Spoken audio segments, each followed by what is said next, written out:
hit by the rain. It's the first or second day of the rainy season in the country. There's no more heat index according to the Weather Bureau.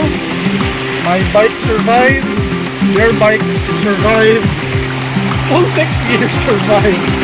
So, until next time, let's hope we go home.